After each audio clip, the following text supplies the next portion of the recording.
દેવભૂમિ દ્વારકા જિલ્લાની સ્થાનિક સ્વરાજની ચૂંટણી ચાલી રહી છે ત્યારે મતગણતરીમાં ઢેબર જિલ્લા પંચાયત સીટનું પરિણામ આવ્યું છે। ભાજપના મનીષાબેન રામસિંહભાઈ મારુ વિજેતા થયા છે। જંગી બહુમતીથી વિજેતા જાહેર કરવામાં આવ્યા છે। 5 સ્ટાર ન્યૂઝ ભાણવડ। દેવભૂમિ દ્વારકા જિલ્લાના ભાણવડ તાલુકાની જે ભાણવડ જિલ્લા પંચાયતની ઢેબર સીટ હતી તેમના ઉમેદવાર રામસિંહભાઈ મારુ આપણી સાથે જોડાયા છે। રામસિંહભાઈ મારુ કેટલા મતથી જીતા અને જીતની ખુશી કેવી છે?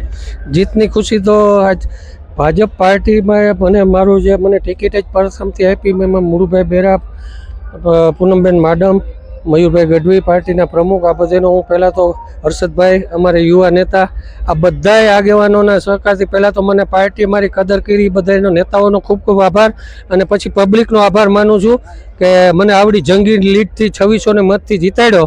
એ બદલ પબ્લિકનો ખૂબ ખૂબ આભાર માનું છું અને ખુશીનો કોઈ પાર જ નથી।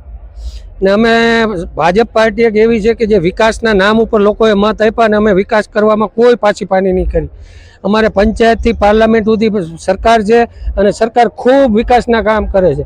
અમારા મુળુભાઈ જેવા અને પૂનમબેન જેવા નેતા છે એટલે પ્રજાને અમે કોઈ દિવસ ક્યાંય કામ કરવામાં કચાશ નહીં રાખીએ। તો આ હતા રામસિંહભાઈ મારુ કે જેની સાથે આપણે વાત કરી અને રામસિંહભાઈએ કીધું કે લોકોના કામ હશે ત્યારે અમે ખડે પગે ઊભા રહીશું અને કોઈ પણ વિકાસના કાર્યોમાં અમે પહેલા હાજર રહીશું। 5 સ્ટાર ન્યૂઝ સાથે કેમેરામેન નીરજસિંહ જેઠવા સાથે રાજુ મોઢવાડિયા, 5 સ્ટાર ન્યૂઝ ભાણવડ।